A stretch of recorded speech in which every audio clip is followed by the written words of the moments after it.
দেখুন, তৃণমূল কংগ্রেসের কমিটি বলতে বোঝা যায় টাক মাথায় চিরুনি দিয়ে চুল আঁচড়ানোর মতো। ও দলে একটাই কমিটি, একাই।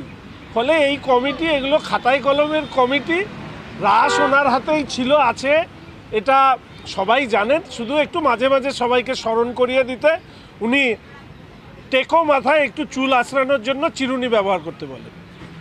কিন্তু এটা কি আতঙ্ক? মানে এটা কেন হঠাৎ বলছেন কেন বারবার যে আমি দেখে নেব, আমি দেখে নেব, আমি বুঝে নেব? দেখুন, রাজ্যের মুখ্যমন্ত্রী আতঙ্কে আছেন কি নেই, এটার থেকেও বড় বিষয় হচ্ছে রাজ্যের মুখ্যমন্ত্রী এবং তার দলের অবস্থানে আমাদের পশ্চিমবঙ্গের মানুষ আতঙ্কে আছে।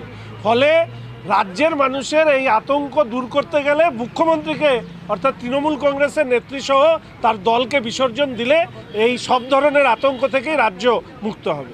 দেখুন, রাজ্যে অভ্যন্তরে মহিলাদের সুরক্ষা যেরকম একটি অন্যতম বড় বিষয়, তার পাশাপাশি ভারতবর্ষের যশস্বী প্রধানমন্ত্রী নারীর ক্ষমতায়নের প্রশ্নে তিনি যেভাবে কাজ করছেন, তার অংশবিশেষ হিসেবেই এই রাজ্যে দুটোই, অর্থাৎ নারীর ক্ষমতায়ন এবং নারীর সুরক্ষা, এই দুটোকেই আমাদের নিশ্চিতভাবে সামনের নির্বাচনে আমাদের যে নির্বাচনী ইস্যু তার মধ্যে থাকবে।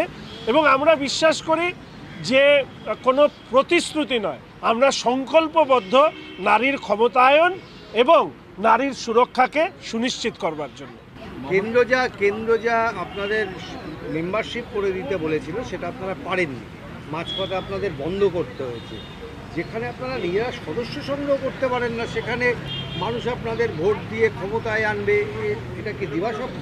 প্রথম কথা, এই বক্তব্যটাই আমি মনে করি বিভ্রান্তিকর, যে এই তথ্যের সূত্র সম্পর্কে অন্তত আমার জানা নেই। যারা এই তথ্যের সূত্র দিয়েছেন তারাই এই প্রশ্নের উত্তর দেবেন। ভারতীয় জনতা পার্টি, আমাদের যে সাংগঠনিক পর্ব চলছে তাতে সদস্য পদের পাশাপাশি অন্যান্য কাজ তা আমাদের দলীয় নীতি অনুযায়ী হচ্ছে। ফলে আরেকবার স্মরণ করাতে চাই যে কাক কান নিয়ে গিয়েছে বলে কাকের পেছনে না দৌড়ে কানে হাত দিয়ে দেখতে হবে কান যথাস্থানে আছে কি। পুরো প্রক্রিয়াটি যেহেতু দেখিনি, মন্তব্য করব না।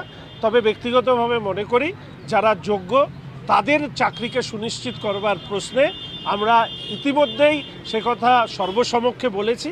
এবং তার পাশাপাশি পর্ষদ যেভাবে যোগ্য এবং অযোগ্যদের তালিকার সেগ্রিগেশন করেনি, তার ফলে যে পরিস্থিতি তৈরি হয়েছে তার জন্য সম্পূর্ণরূপে দায়ী হচ্ছে রাজ্যের সরকার এবং পর্ষদ। দেখুন, আমি শুধু এইটুকু বলতে পারি, তৃণমূল কংগ্রেসের দলের কোথায় কি সেই বিষয় দিয়ে প্রতিক্রিয়া দেওয়ার জন্য তৃণমূলের মুখপত্ররা আছে, যদিও তাদের মুখ এখন আর আছে কিনা আমি জানি না। আমাদের এই মুহূর্তের লক্ষ্য তৃণমূল কংগ্রেসের নির্বাচন, সেই লক্ষ্যে আমরা কাজ করছি।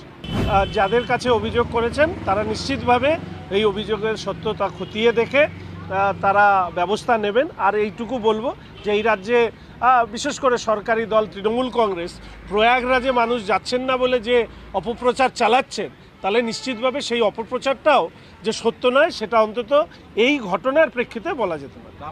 প্রশ্নটা বাড়ি কেন? এই রাজ্যের সরকারটাই বেআইনি।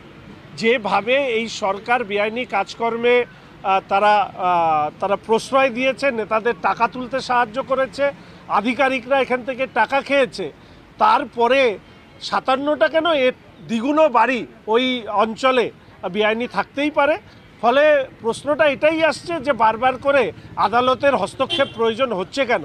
তার কারণ সরকার এই রাজ্যে যেটা করছে সেটা কোনোটাই আইনসঙ্গত নয়। ওই একটা কথা আছে কি, উই পোকার পাখা গজায় মরিবার তরে আর কি, তো পিপিলিকার পাখা গজায় মরিবার তরে। আমার মনে হয় এই ধরনের ঘটনা বাংলাদেশের যে অভ্যন্তরীণ রাজনৈতিক অস্থিরতা, সেই অস্থিরতাকে সামনে রেখে করা হচ্ছে। ইতিমধ্যেই আপনারা জানেন যে বাংলাদেশের অভ্যন্তরেও এই ধরনের উন্মত্ত আচরণের বিরুদ্ধে, বিশেষ করে যারা জিহাদি ধর্মের নামে যারা মুসলিম ধর্মান্ধদের যে এই কাজের বিরুদ্ধে বাংলাদেশের অভ্যন্তরেও কিন্তু প্রতিবাদ শুরু হয়েছে।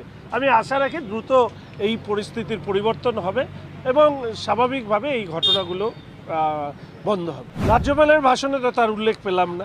প্রশ্নটা এটাই যে মিথ্যা তথ্য এবং এই ধরনের বিভ্রান্তিকর প্রচার চালিয়ে শিক্ষা, স্বাস্থ্য থেকে প্রশাসন সর্বক্ষেত্রে ব্যর্থ এই রাজ্যের সরকার তা আরেকবার এই স্কুলে বাচ্চাদের মাধ্যমিক পরীক্ষার সময় যে অপব্যবস্থার শিকার হতে হয়েছে তারই একটা উদাহরণ।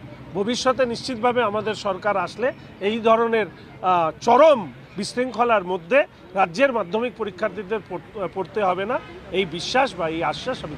রাজ্যটা বোমা বারুদ গুলি এসবেরই রাজ্যে পরিণত হয়েছে। রাজ্যের মানুষ নিশ্চিতভাবে 2026 সালে এর উপযুক্ত জবাব দেবেন বলে আমি আশা রাখি।